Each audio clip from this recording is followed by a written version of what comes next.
racing right now. He's got traction, he's got with the outside of both of them! Maloney! Oh, he's taking Anderson! Anderson's up top! Oh my god! Oh! Big crash! Oh my goodness, half the field's gonna get rolled! Second very close. These guys are going to want to make their way through the field very quickly. This is it! This is over! I can't believe this! Oh my god! God, what? Yeah, so we're using the VRS Direct Force Pro this year. We have a wheel adapter right here, so I'm using the rim I used last year. But the motor right here produces a lot of power, a lot of precision, and it helps me, just feel the car more, feel the car a lot quicker. Especially, this week we're at Sonoma. I can feel it, when it hits the curbs. Any little change in the car, the wheel reacts a lot quicker than your typical gear-driven or belt-driven wheel. For example, if you're on oval and the rear tires break loose, force feedback on it corrects a lot quicker than your typical wheels. There's no resistance pretty much as far as being able to make quick corrections on the wheel. So all that, paired with how precise the wheel itself is, it makes it to where it helps you as a driver, to find that extra hundredth or thousandths of a second.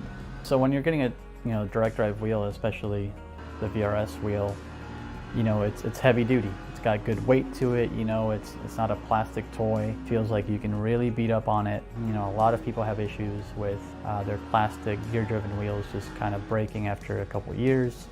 This thing just feels like it can go forever. The forces are really strong where if you might have to let go of the wheel if you get into the wall. You can adjust all that with the settings on it and stuff, but the wheel itself doesn't play around. It's got way more strength than you could ever need, and that's what makes it good, that you can adjust that down to whatever the car needs. So initially you'll be able to get the controller box and the motor together, and eventually you will be able to add a rim onto that option. They'll also be including a button plate on it to put on the rim to have all sorts of different buttons and functionality. Also, pedals are coming, so that's a pretty big deal as well. Hasn't been covered too much, but the goal is to also have pedals to go along with the Direct Force Pro. So that's pretty exciting. The wheel feels good. It feels very much like a real world steering wheel. You just kind of feel like what you would imagine the car to feel like. A real steering wheel in a car is very smooth, it's very direct, very quick, and that's what this wheel feels like.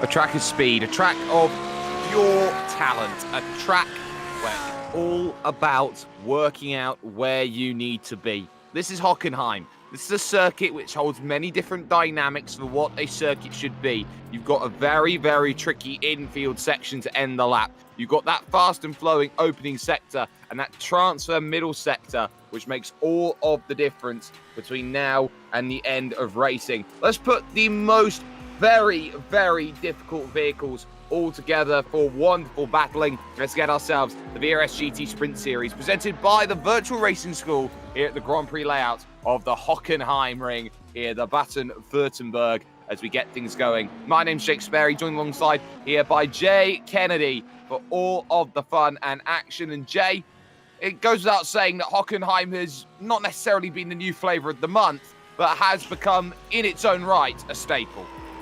100%. The racing that we've seen here in nearly every series we've broadcast so far has been absolutely brilliant. And looking forward to another great showing here in the VRS GT Sprint Series as we have a look at the circuit of Hockenheim. Needs very, very limited introduction, but if you are very, very new to racing and world motorsport, may need some. So we zoom on in to the village of Hockenheim and we see the Hockenheim ring. Of course, formerly a very, very large forest layout of this circuit, but now shortened for safety reasons back in 2002. And as we said, it's become a staple within almost every series in iRacing, and it's provided some great racing. We've seen in iRacing Grand Prix Series and also in the Dallara IR01 that this track has provided some great racing. This layout, the Grand Prix layout, should provide some decent racing for these drivers in the GT Sprint Series as well. They certainly should, and we see this over 4.574Ks. This is a difficult challenge, and it is very easy to get it wrong here at Hockenheim. You are very much at the mercy of every single corner around this place, and that is something very much worth keeping in mind as these drivers are gearing up or now just going on to their first flying laps, looking for the times that are available to them here today. And of course, it is going to be a tough challenge to put things all correct. Alexander Davidson, at least for the moment, is the fastest driver at this point in time, 1:38.517. Every reason to be excited about that for an opening lap forward. But as we all know, those times can always drop, and immediately improvement done by the 8. Yep, the 8 car of... Can't even see on my Bustamante. list. Yeah, Bustamante is who it is. My timing screen disappeared on me for a second there. So, yeah, Bustamante currently P1, but it's very, very close. And we're going to see some very, very close times in qualifying, as you would expect with this track. I mean, it's a decent length Grand Prix circuit, but I think what we will see is that this track will play to different cars' strengths and weaknesses a little bit more than we may see at others because of the nature of the circuit. Long straights, very, very flowing section, but at the same breath there's also the tight, twisty arena section as well. So basically the 3 different sorts of segments of track that you want to have in these sort of races. But Bustamante currently the pole sitter. But Audi, McLaren, Audi, the top 3. Shows you how the balance of performance looks very, very close at this moment in time. Making progress through to the Sud curve here. This very tough left-hander, always about putting the power down as early as you possibly can, but you're always fighting against it the more and more you go out there and race. Then you've got this final section where you've got to try and piece the lap together towards the end, and now it's about the drive here from Bustamante over towards that start-finish line. Is it improvement? Answer's no. There was an off-track at some point. Fabio Queiroz has moved up into 3rd. Daniel Ferguson moves now up into 3rd position. So more times being found on the horizon. And now it's all about finding a little bit of what you can. Nice in pink is Richard Heistand looking to try and get over the line, but that's an off-track through the final corner. No chance to do so. But what about Ciao Vinicius Gaspar? No, can't get there. He's a couple tenths off the pace. We focus now back to this Audi of Thomas Tartari making progress for the line and trying to improve on what is a 23rd place time on a 140 flat at this moment. So making that drag over towards the line is going to be potentially an improvement there. Moves on to a 39.9, but no positions gained over the course of that lap. Thomas Hinz has just come over the line. He's done quite okay. He's moved to 19th position. Felipe Alves, we just had a little bit of a focus on as well. Hit that lap did not count for him either. So Jay, a minute and a half to go, and it looks like drivers struggling to get anything down on the board. Yeah, it's looking like not much improvement as that lane just goes up into... He did move up the board, but I didn't see where he went. 20th. A few drivers still on laps, but yeah, not as much improvement as I would have expected in the latter stages of qualifying here. Looks like the second lap not pulling out as quick a times as we may have expected and have seen in other races, as a few of the drivers really are struggling. Yeah, and it's hot conditions here today. It's 40 degrees, and look at the winds as well. Blustering in 26 Ks. That's going to be disorientating for the drivers as they try and find their braking zone out on circuit. They will have to adjust to that a little bit, and I'm pretty sure there are better drivers who have adjusted to those conditions in comparison to some others. So that is pretty much everyone over the line. Osmar Camargo will not be able to make it to the line in time. He's over at the Spitzkurve. So Juan Bustamante, pole position then for the Audi, 138.267, has Ciao Vinicius Gaspar there alongside for company then in 2nd position. Daniel Ferguson starts this one with the number 1 car there in 3rd position. He has the highest iRating in the field, and he's up against someone who's got one of the lower iRatings in the field, in Fabio Quiros, who starts in 4th position. Bruno De Carmo is no stranger to GT driving. He held a pro license once upon a time. He starts in 5th with Gumercindo Cabral there in 6th position overall. Alexander Davidson is 7th, and the first then of the Lamborghinis is Dominic Arndt, who goes in 8th place. Sergio Junior and Daniel Merdelon make 9th and 10th, both in the McLarens, with William Chadwick and Richard Heistand making up 11th and 12th position. Then you've got Nico Carnamola then in 13th position. Funnily enough, that's also his car number, with Fabio Unvadrus then alongside there with Adam Vulkovic, and then Francisco Ramirez 15th and 16th. Chisco Romero and Carlos Moreira de la Chica make up the 9th row of the grid, with Artem Grabov surprisingly poor qualifying down there in 19th, alongside Josh Poulain in 20th place. Thomas Hinds is 10th in the championship right now. He's in 21st position on the grid in the BMW. He has Mike Hart in the AMG Mercedes for company, with Carlos Ozez Ruiz and Jimmy Van Eyck then on row number 12. It's a 29-car field here today, with Erstein Herfjord then in what is going to be 25th place, Thomas Tartari in 26th. Then you got Hakon Grebstad, Felipe Alves not setting a time, and Osmar Camargo then starting this one from position number 29 overall. Of course, it is a rolling start that these drivers deal with, and the issue's going to be here, Jay, on this rolling start. It gets pretty narrow through that infield section. Definitely does. It's going to be quite tough for the drivers to maintain that side by side, and we're just talking about the championship. We'll quickly look at that before the drivers pull away. There's Luke McCowan currently P1, Alex Dunn in 2nd. We were talking off air, this may be one of the few iRacing championships without an American in the top 10.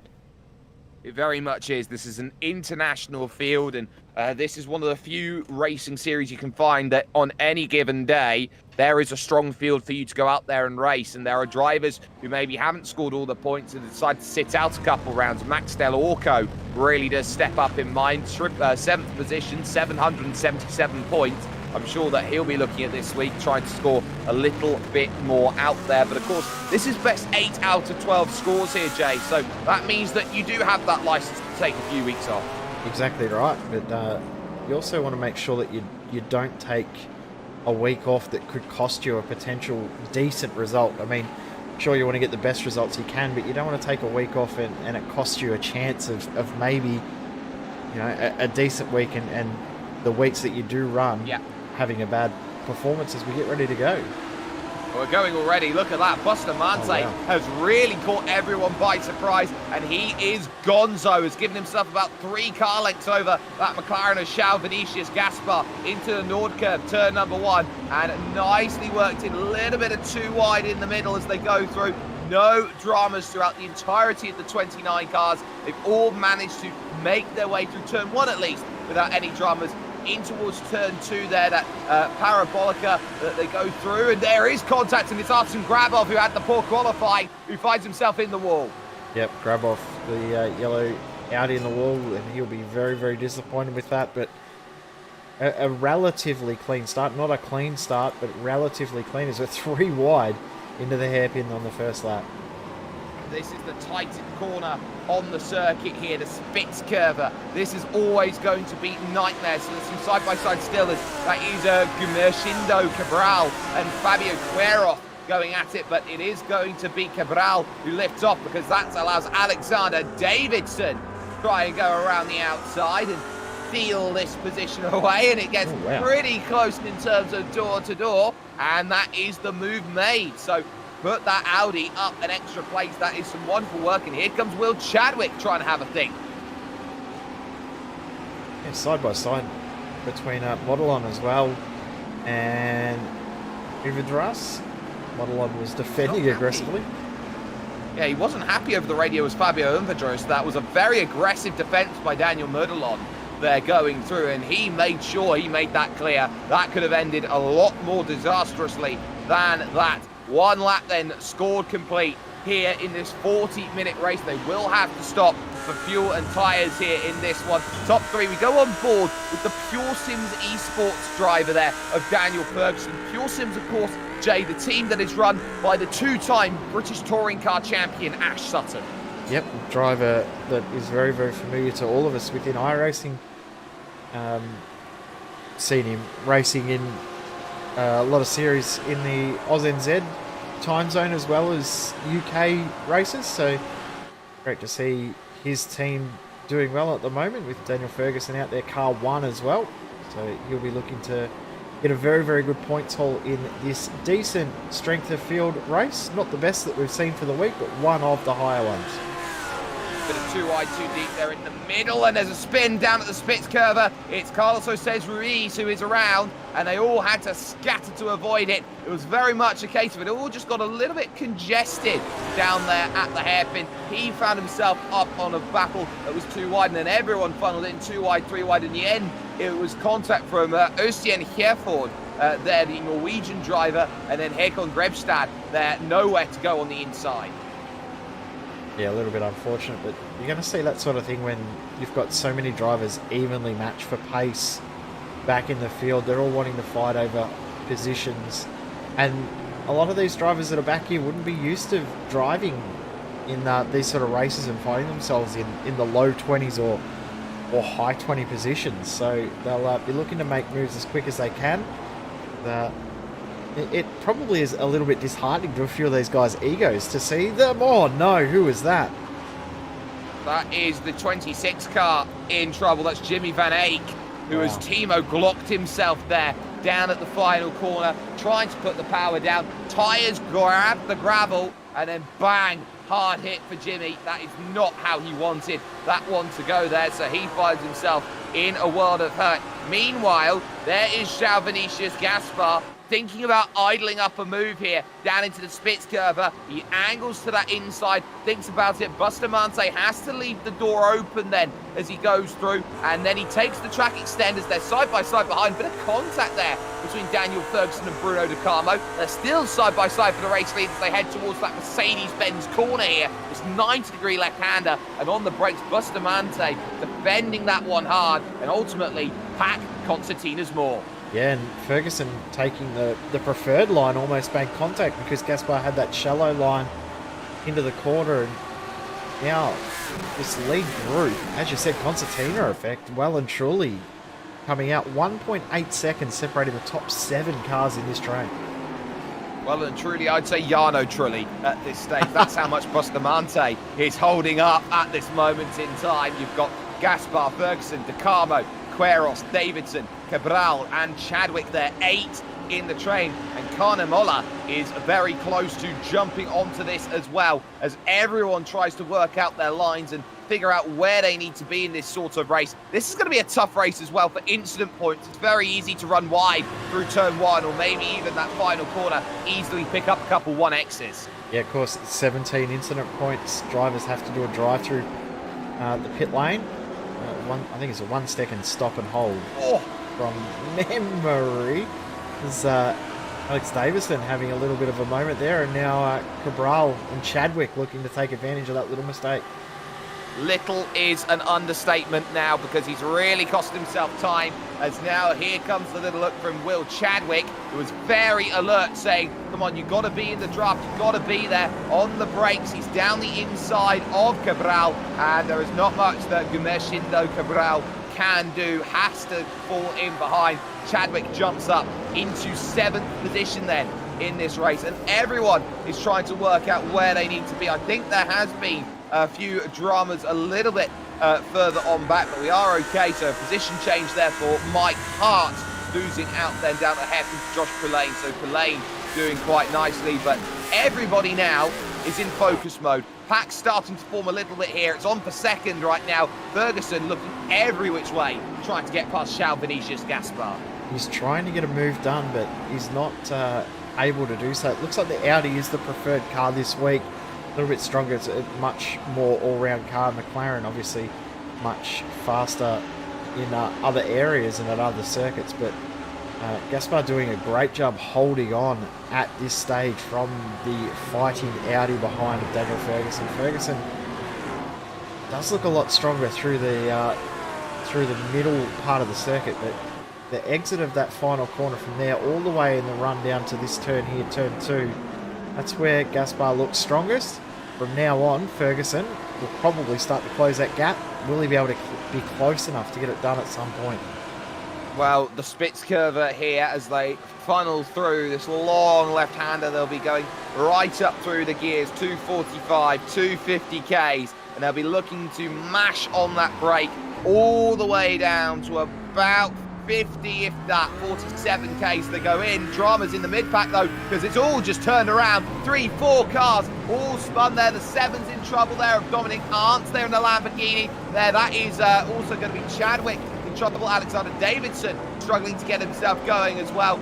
Big drama, all of which initiated by, I believe, Carden Mola and co, but there was contact even before that as they went through, as that was Cabral into the back of Chadwick.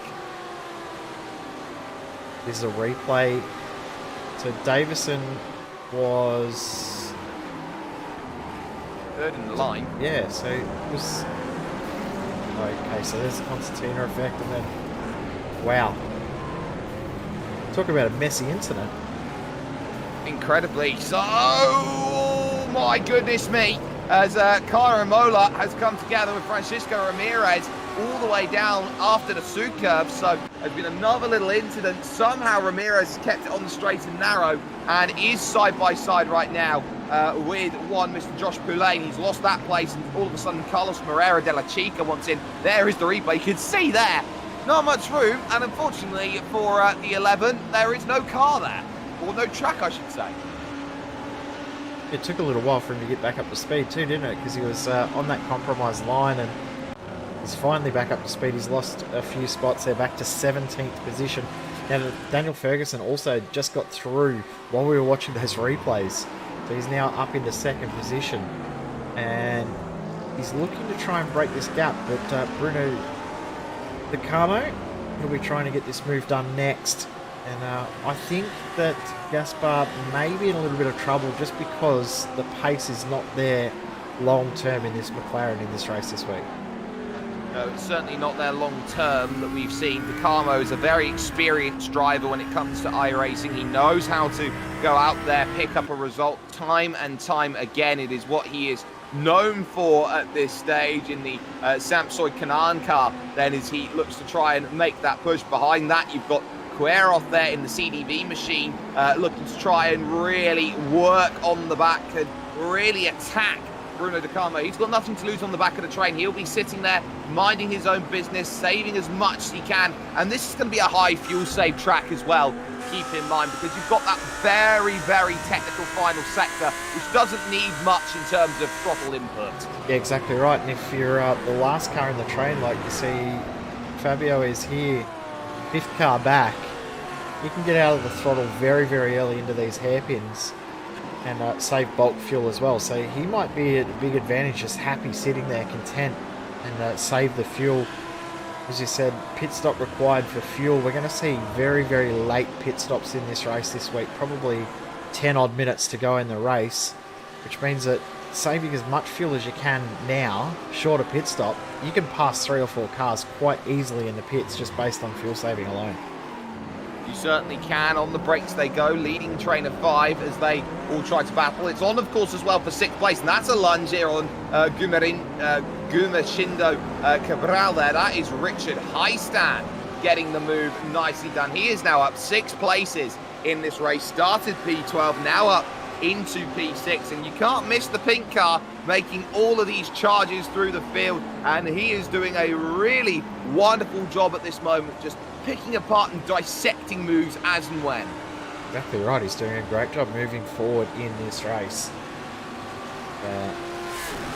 Run up to the arena section, the second of the arena sections at this amazing circuit, Hockenheim.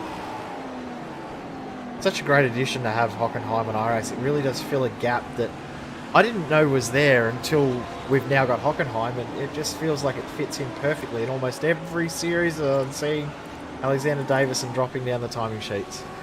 And that will be for a retirement then, as we will catch this on the Virtual Racing School replay. Massive thank you to the Virtual Racing School for everything that's going on. Now already that rear spoiler is very, very crunkled up in that Alpha Esports machine. Going into the infield section then through the Mobile 1 corner, we see it just gets the back end all out of shape in the gravel, and that is straight into the tyres, and you can't really do much. And in fact, you'd have to say he is very lucky he has not come straight back across onto circuit. Yeah, exactly right. And lucky that it wasn't a bigger incident, that one. So very, very fortunate that he did end up putting it just into the wall and staying on the grass. As here comes William Chadwick and Daniel Modelon battling again.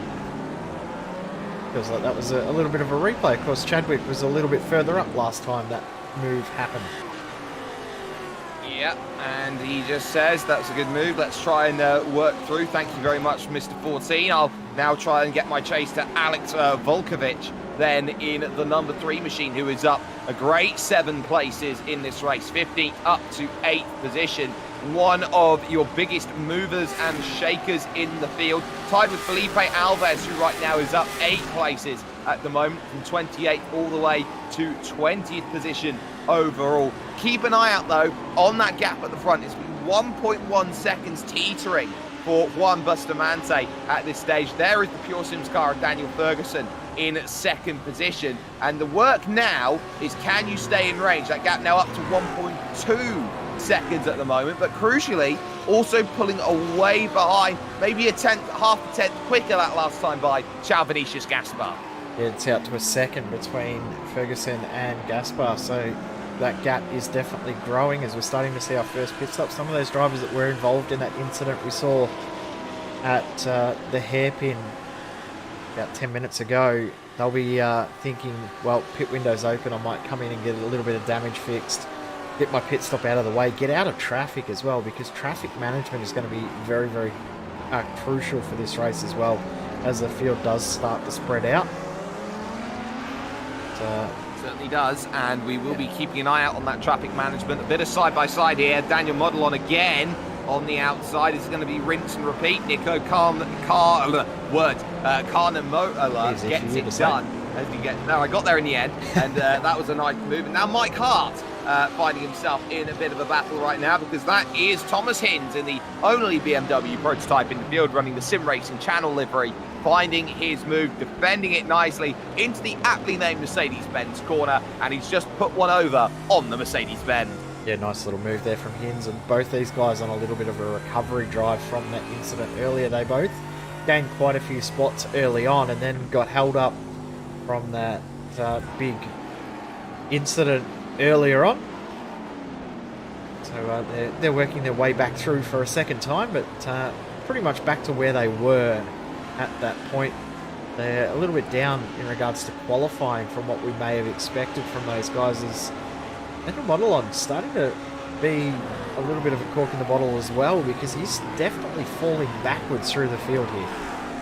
He certainly is. That is Chisco Romero wanting to try and get through, and then you've got Dominic Arndt there behind in the number 7 Lamborghini. So definitely 2 more drivers you want to go through, and there is the lick of flame of that McLaren, which is really struggling through that Einfahrt Parabolica there at turn number 2, and it's really showing here, because now you get that run, you can see where the Audi gets that opportunity here in Chisco Romero. It's going to be a case of a look to the inside. It's going to be defended this time, but you didn't leave all the door closed there on that inside. Big lunge through. Is he able to get it done? And that McLaren is struggling as well with turning circle, and that's something that you don't often get to talk about as they remain too wide. Yeah, McLaren just looks like it's struggling full stop. It's got great one-lap pace, but other than that, doesn't seem to have too much going for it this week. What a move back from Modelon that just made it work. And now you've also got the Lamborghini just in behind of Arts getting involved. So we've got 3 manufacturers in this little battle back here. McLaren, Audi, and Lamborghini. Why not? Because this is what the VRS GT Sprint Series is all about. It's about this sort of level of battling up and down the order, and what a train that now finds itself to be, because now you've got Ramirez and Underdrus and Poulain on the back of this one. It becomes a 6-car battle for 11th position. You know what? Gisco Ramirez probably made the wise decision there. I've had enough. In, into the pits. Yeah, good idea. Get out of it. Struggling to get moves done. You might as well get in the pits. Get yourself some clear track. We see Camargo off the circuit, but yeah, I think that's a really good move from Romero. You've got nothing to lose by pitting at that point. Sure, you might lose track position. Sometimes you do lose a little bit of pace because you're out there for longer with more fuel in the tank, but when you're not getting moves done like he was trying to do there, I think that's a really good move. Get out of the traffic, get yourself some clear air, continue on, and we'll see where he comes out in relation to Model On after Model On's pit stop. Away goes Romero. Just over 10 seconds for his stop.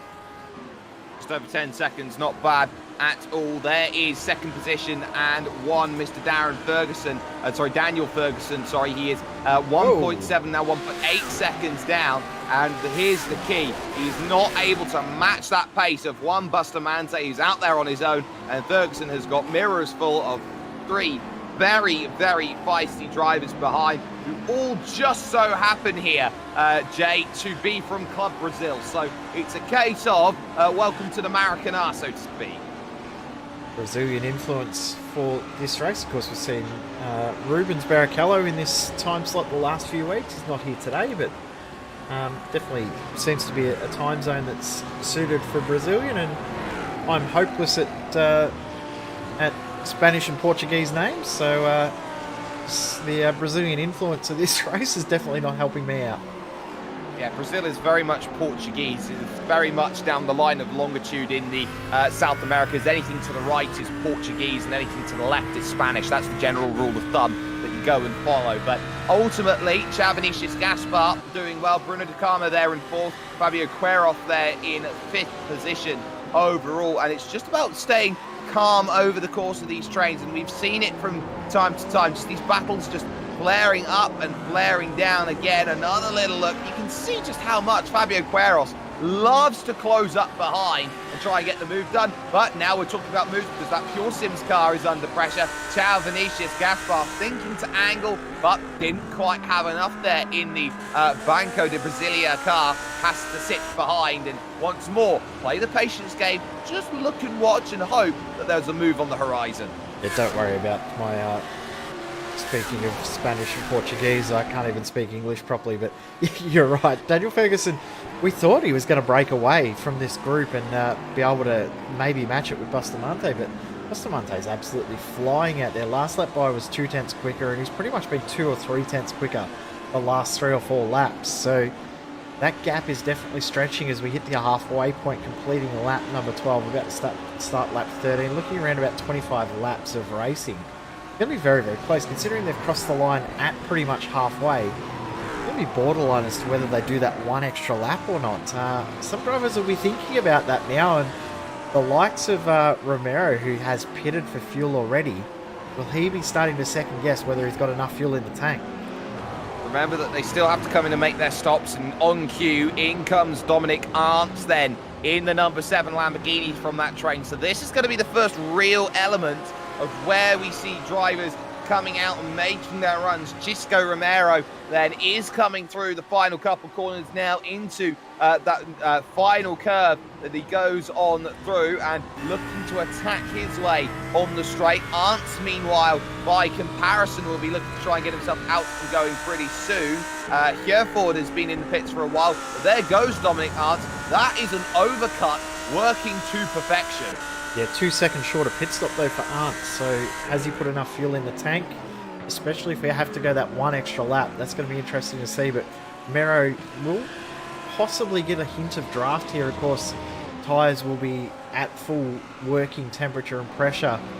And a little bit of cooling off for Arndt. So is he going to be susceptible over the next couple of laps? But as you said, these two are the real markers of where we're going to see that pack behind Daniel Model On where those guys will come out, because that pack is slowly starting to stretch out. Modelin's been able to break that gap a little bit now.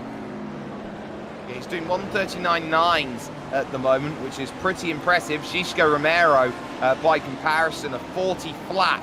Then in terms of his first representative flying lap, as we see the 12 there, and a pit stop coming in for the number 6 machine. That's Fabio Underdrus, who was involved in that massive accident early on. Has been very close, of course, lap 1 with Daniel Modelon. Got caught up in all of the action down at the Spitzkurve, and very much needs to be alert to all of the battling that will be going through. So keep in mind where Underdrus will come out in all of this. We focus on that battle still continuing here. 6th, 7th and 8th, and soon to be 9th place as well. William Chadwick trying to work hard to get onto the back of the Richard Highstand train. Yeah, Chadwick's been very up and down throughout this race. He breaks away from people, and then he closes back up to people again, and then he's been able to close back in on this train once more after he got past Chadwick about 5 laps ago now. So he's worked hard to get back into this group again. As you said, it's about to be a true 4-car battle as they come around. Who are we going to see pit this lap? I don't think anyone out of the top 5, but I wouldn't be surprised to see our 7th place car, Cabral. I reckon he's going to pit this lap.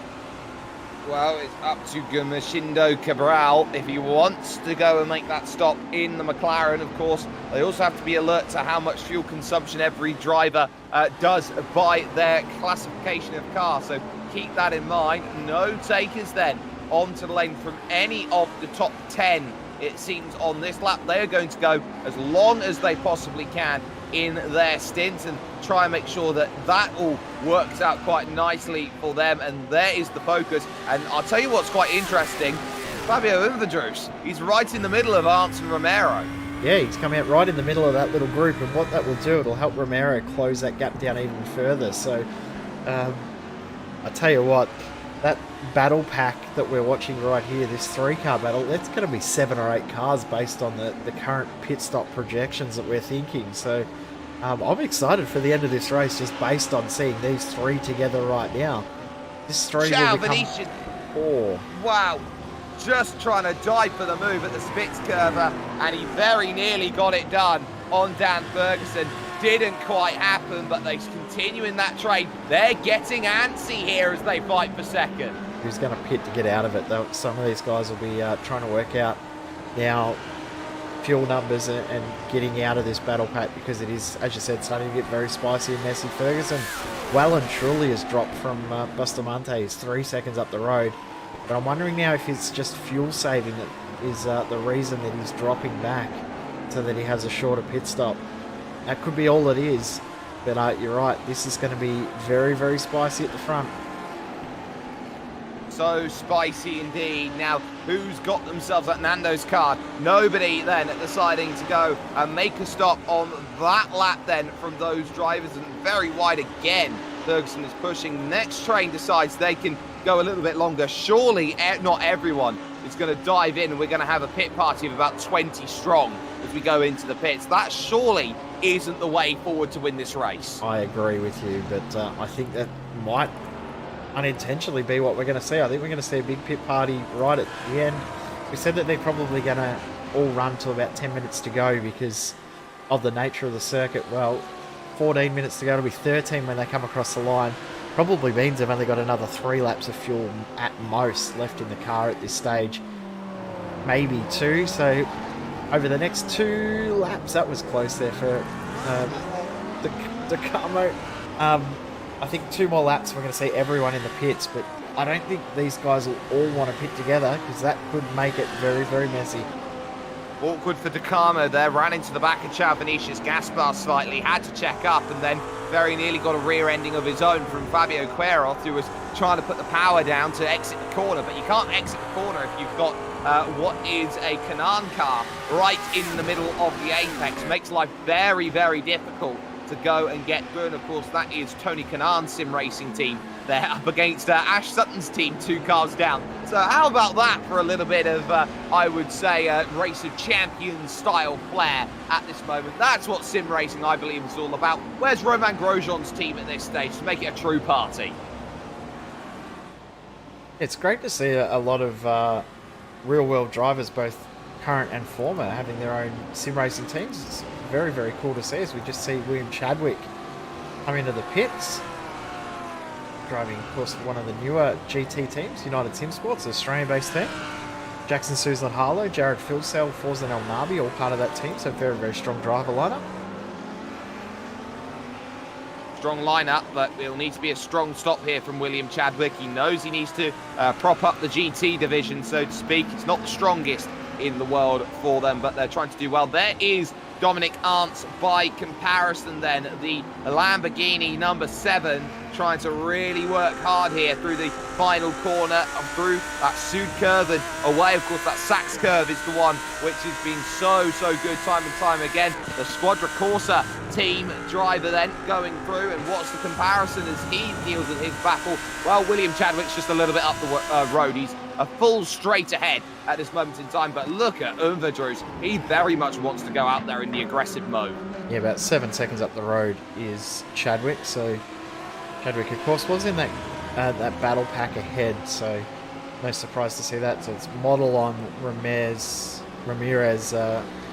Boulain. Those guys are the ones that we really want to focus on when pit stops happen. Of course, the lead group as well, because we think that these 4 will all come out together. Will they pit this lap? Will they go one more? I'm going to say half will pit now, half will pit next. Oh, so late. Charles late. Vinicius Gaspar, he went at the 99.99% opportunity to go, and he's got to be very careful with how he decides to make that choice to go on the lane, because he may just fall foul of an unsafe pit entry if he cuts that line any closer. I'm sure Lewis Hamilton could tell him that. Very, very interesting pit entry, this one, and as you said, they can run it very, very late, but they don't want to be too late. Model on also in. Willowitz in as well, so pit stop's definitely starting to unfold here. See what Gaspar can do. 9, just on 10-second pit stop. That is our benchmark for the lead group. Model on, where's he going to come out with? Arndt. Oh, this is going to be very, very tight between these guys. It is, and well, Vukovic will come out just behind Grabov, which is ideal, but Model on here trying to get up to pace. Well, he's going to be behind one of them at least, then he's behind 2, so he's behind Arndt, he's behind Unverdruz. Question is he going to be behind now? Yes, he is. Shishko Romero, who gets it done quite nicely then as they go through. Look at the pits as well. It's Piccadilly Circus behind, Sergio Junior, Hakon Grebstad, and then Felipe Alves and Carlos Moreira de la Chica. Fantastic little battle. Yep, battles everywhere after these pit stops. It's not what we normally would see in this series. It's normally the pit stops break up the battles, but they're bringing them all together. We focus on the leader of Bustamante. He's going to come into the pits. He's got 3.2 second pit stop at this. 3.2 second lead, I should say, as we come into pit stops. Have a look at who's saved fuel. Look who stays out.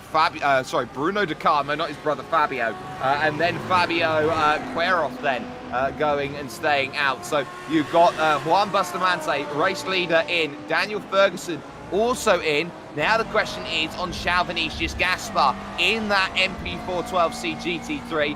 You've also got in Highstand and Cabral, and also Carnamola in. Everyone pretty much diving in at this stage. Gaspar rounding the final corner right now, and the question is, when are they going to go? Well, there goes Bustamante, there goes Dan Ferguson, and only just now coming through turn 1 is Charles Vinicius Gaspar. He has lost out.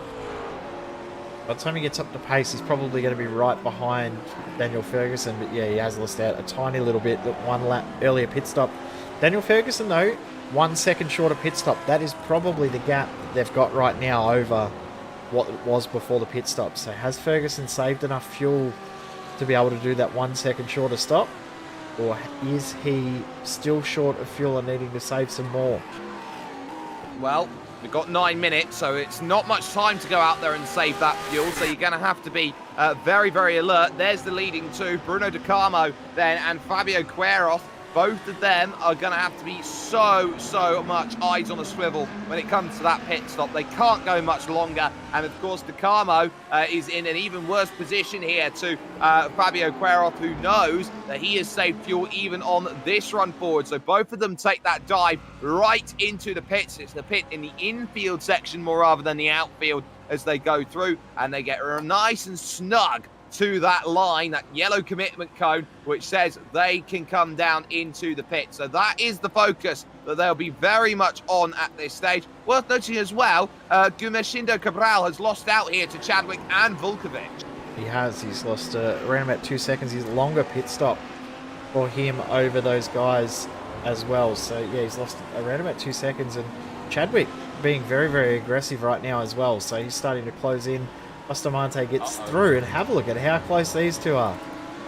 Yeah, they were inside each other there, as it traditionally does. And now look at this for an attack. Here comes Ferguson. He's just going to stay ahead in second. Only just, mind you, Audi's 1, 2, 3, and 4 now in this one. But Bruno De Carmo now has a shot at second position, and it's pure on Canaan versus Sutton. Whereas he was the shortest pit stop out of everyone in this lead group, almost everyone in the field. Highstand, the only driver with a quicker pit stop. So he running very, very lean on fuel. And we know that Ferguson have been fuel saving. Oh, nice move. Easy does it. Side by side now, it will be Queiroz now trying to get through. Box yourself in. It's two Brazilians against one Cobb UK&I driver, but Ferguson's going to get a good run. Is he going to dive here against De Carmo down into the Mercedes section? He is, but ultimately now put the power down on the exit. Here comes on the outside, Queiroz. He's not going to find it. Suddenly, hello, I'm a McLaren. My name is Vinicius Gaspar. Give me a chance. I'd smell a podium. Just like that. De Carmo striking when the iron's hot, straight out of the pits. He doesn't need any incubation time to get up to speed. What a good move that was. So he's done a fantastic job to get that move done. And now Ferguson trying to attack while defending at the same time. Not going to be easy, but he's got, what, 5 laps to do, or 5 laps to hold on for, I should say. Will he be able to do it? I don't know. I can feel that he's going to lose these spots here to both Grez and Gaspar here.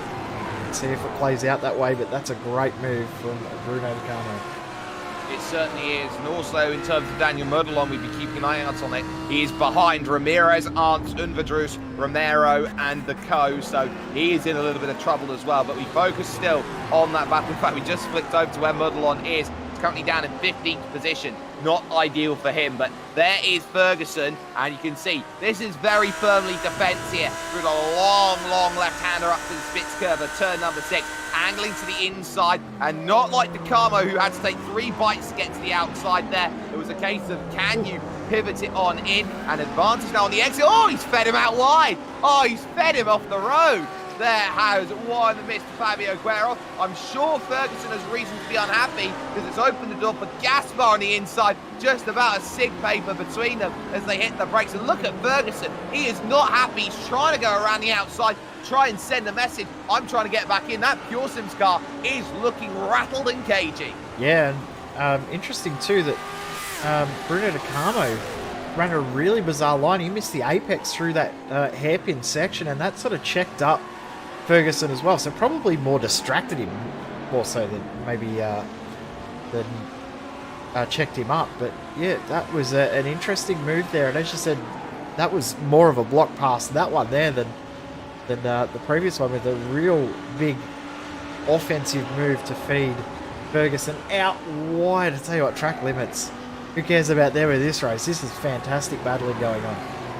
And they've not got long to figure it out. They're down under 4 and 3/4 minutes. They cross the start-finish line. The leader, Juan Bustamante, in the number 8 Audi, absolutely flying. Here goes Vinicius Gaspar down to the inside then. At turn 2, has he slowed it up then? In comparison to Ferguson, they're now going to battle all the way up to the Spitz curve at turn number 6. And look at this, Ferguson's going to be tucked up right underneath, wanting to attack. The podium slipping away here at this moment in time, as this one is looking like it is going to be a full Latin America affair because it is Argentina, Brazil, the top 4 at this stage. Yeah, it's been the South American invasion for this time slot, but they're very, very great racers as well. So it's been a very, very good battle. And as you said before, Ferguson looking rattled, and he just I don't think he was even expecting that move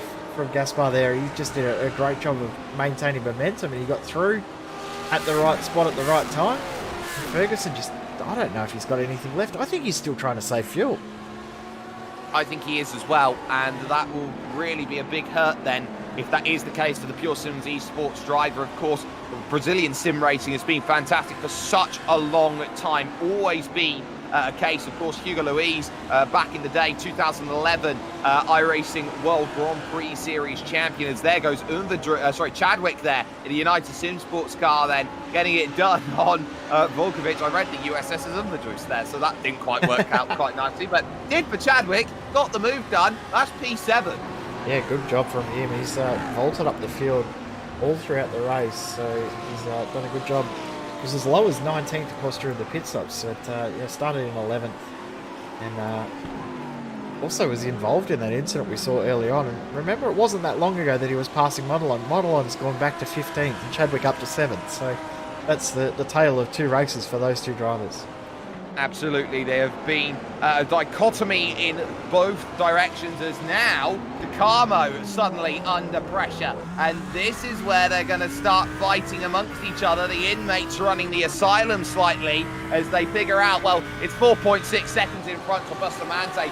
Gone, not going to be able to catch him today. But DeCarmo now is defending against Queiroz, and Vinicius Gaspar sniffs the podium. Yeah, 100%. And are we at 1 lap to go or 2 laps to go is the real big question. I think when we get to the line, we'll be 1 to go. Yeah, we will be. It's, a little bit closer than a few of these drivers would have liked in regards to how long left in the race, though. A few drivers will be quite happy about that. Little look at the inside of the Sachs curve, Ben, from Fabio Queiroz. They've left it close in terms of this one, but they know they are running out of time. They want to go and get things all sorted. Bustamante then will start the final lap of this race. Time remaining on the clock, about 1:25. The lap around here is 1:40, 1:38. DeCarmo now has to play this defensive game from now all the way to the end, and Fabio Queiroz wants to make this move and get it done. The prime place is coming up, not here at turn 30, Einfahrt Parabolica, but here going towards turn 6 and the Spitzkurve. That's the place where it is going to be the one you keep in mind. It's also on behind between Chadwick and High Stand for 6th place. We'll keep an eye on that in the background, but Queiroz now making the charge, looking to try and get the move sorted here, defended all the way to the curve by DeCarmo, and he tries to angle back for a line into the next right-hander, and they all check each other up once again. Nice little battle then, defended as well by High Stand in the background there against Chadwick, who desperately wants to get through. Queiroz now looking to try and angle up here at the Mercedes-Benz corner. Very difficult to get it right, and the McLaren has to take evasive action there. Went for the line on the inside spin. Oh, DeCarmo gets some help with the turnaround as he goes through. A way to throw a podium there, and through now up onto that podium is Daniel Ferguson, who has got through on Vinicius Gaspar around the outside of turn 8. No dramas for the driver now heading up towards the Sud curve out on track. Mistake from Bustamante. Just about keeps it together.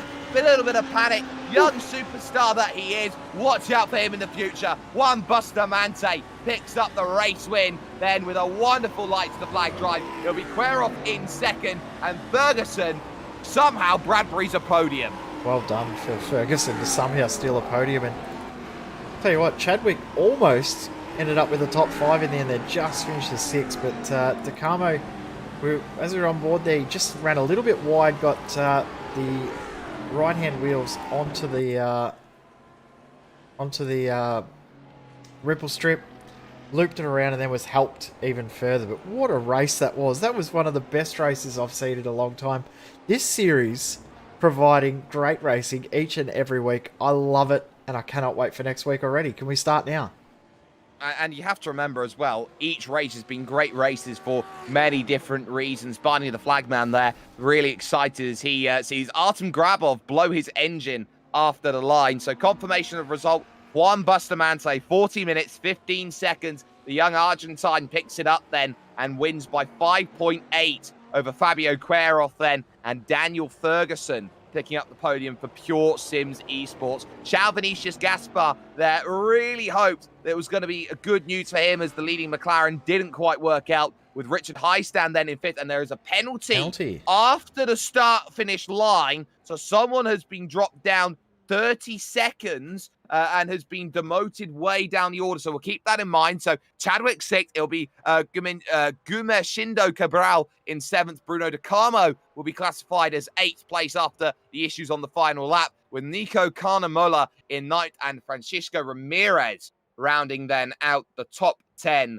Overall, it would be Adam Vulkovic with the troubles then. So Dominic Arndt will be elevated to 11th in the Lamborghini, with Fabio Unvadrus then in 12th position. Then it's Xisco Romero in 13th. Daniel Merdelon had a day to forget in 14th. In the end, not overtaken by the very consistent BMW with Thomas Hint, with behind that Mike Hart in the sole AMG Mercedes, Carlos Moreira de la Chica and Felipe Alvarez 17th and 18th. And following that, you have got Hakon Grebstad and then Carlos Ocez Ruiz making up the top 20. There is Thomas Tartari in 21st and Artem Grabov 22nd. Now, the issue for Adam Vukovic is that he has hit the 17 incident point limit over the course of that race. And as such, because he couldn't serve his penalty, which would have been a drive-to penalty, added post-race, so he gets a 30-second post-race penalty. That's why he's down in 23rd, with Øystein Herford Fjord there in 24th. Norwegian names are very difficult.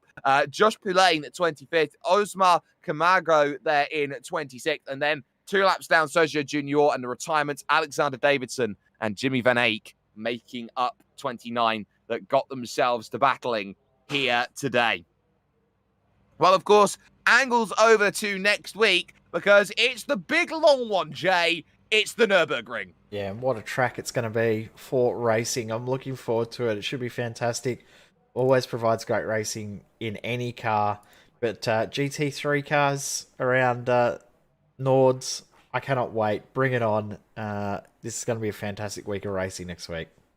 And that fantastic week of racing can only catch with us here at Sim Speed TV. If you haven't already, if you're watching us on YouTube or on Facebook, you may like, you may share, you may subscribe for more amazing content. You may share and tell your friends exactly why sim racing is just the best ever. Massive thanks has to go to the Virtual Racing School as headline title of the Sprint Series. And on top of that, who have sponsored the replays here with us today. From Jay Kennedy, of course, and myself, Jake Sperry. Keep an eye out in this series for Juan Bustamante. Yes, he's young. Yes, he's a little bit inexperienced, but my goodness, does he have some talent. He can just rein it in like he did today and continue to do that for season upon season, round upon round.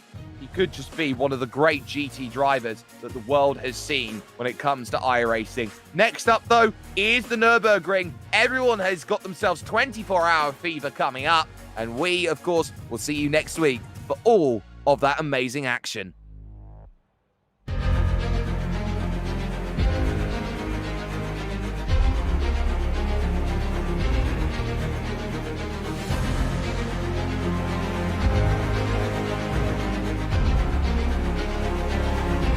Fantastic. This is GT racing right now. He's got traction, he's got with the outside of both of them! Maloney! Oh, he's taken Anderson. Anderson's up to Oh my god! Oh! Big crash! Oh my goodness, half the field's gonna get involved! Second very close. These guys are want to make their way through the field very quickly. Oh, here we go. Oh no! That's massive! This is it! This is over! I can't believe this! Oh my god! God, what?